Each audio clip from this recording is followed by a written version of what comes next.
நாம் குற்றவாளிகள் என்று தீர்ப்பு வராதபடிக்கு நாம் மற்றவர்களை என்ன செய்யணும், குற்றப்படுத்தக்கூடாது. ஏன்னா எந்த தீர்ப்பினால் நாம் மற்றவர்களை நம்ம குற்றப்படுத்துகிறோமோ அந்த தீர்ப்பினாலே நாம் குற்றவாளியாக்கப்படுவோம்.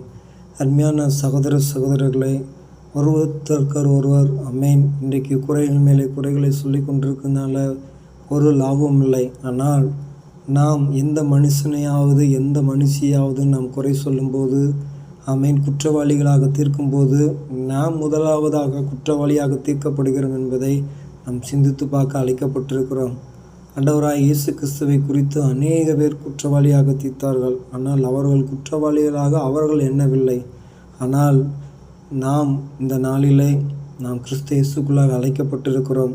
அதை நாம் சிந்தித்து பார்த்து அமேன் நாம் மற்றவர்களை குற்றவாளியாக தீர்க்காதபடிக்கு கிறிஸ்து இயேசுக்குள்ளாக இருக்கிறோம் என்பதை உணர்வோம். கர்த்தருடைய நாமத்தை மகிமைப்படுத்துவோம்.